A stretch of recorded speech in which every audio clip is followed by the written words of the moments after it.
probably talk about why we decided to do the new versus used PC parts builds.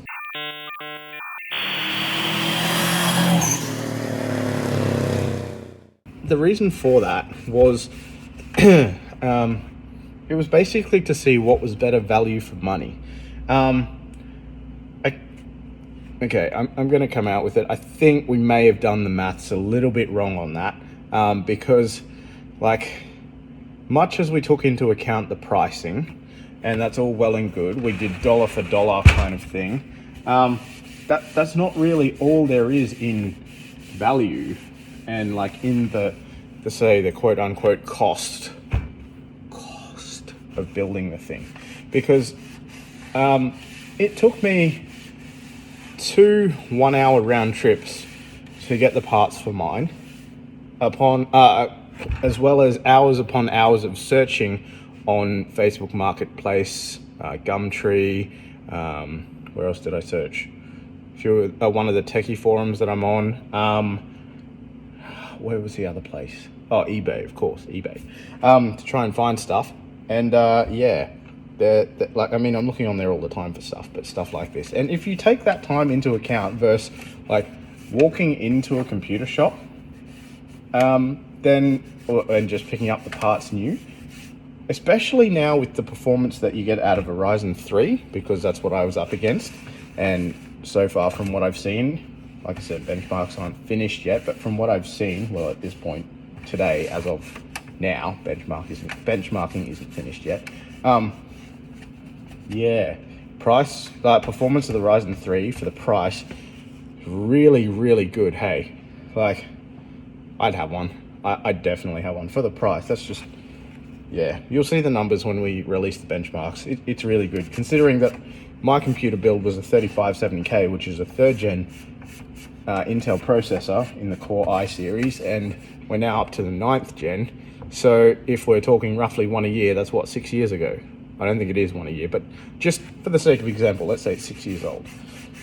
I can't remember if it's more or less than that, but compared to a current day processor, which once you take into account the time to find the old stuff, which performs really similarly, but the Ryzen's still like really, really good bang for buck. I cannot get over how good bang for buck it is. I can't give you figures yet, but trust me, it's good. It's pretty good. So I guess, yeah, sorry, back to the main topic, new versus used. The idea was to see what's going to be better. The other thing too is that with new stuff, obviously you get warranty. So if something goes wrong with second-hand parts, sure, if it's dead on arrival, you can probably take it back to the seller and go, hey, it doesn't work. And then more often than not, hopefully the seller will play ball with you and look after you in that regard. But not always. Like, it's a private sale. Like, once it's done, really. Concrete warranty, once it leaves your concrete, it's not your problem. Which is a terrible attitude, but it happens. And that's probably how it should be with a private seller, because because really, you have no idea what someone does with something after it leaves. Granted, if they've damaged it on purpose, or, you know, even accidentally, if there's been some kind of damage, you can usually tell. New versus used. The idea was to see which one is going to be better value for money. Yeah, and like, look, as a small business owner, for the last few years, I've been buying secondhand stuff. Like, up until I started building computers again in the last year and a bit, year and a half maybe, 2 years. Start of last year, I started building them again, and that's because one of my friends, hi Dan,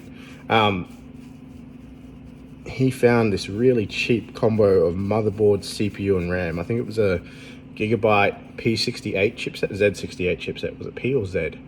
Either way, 68 series overclocking chipset. I have a feeling it was Z. Anyway, and then an i7 2600K and what was it, 8 gig of Corsair Dominator RAM. Something like that. I have to look it up to know exactly what it was, but it was really cheap for the time. And, you know, he saw it down his way because he lives a long way away from me, and asked if I was interested. I said, yeah, why not? I'll give it a go. So I got that and then put it in a really old case that I had, which was actually my dad's old one.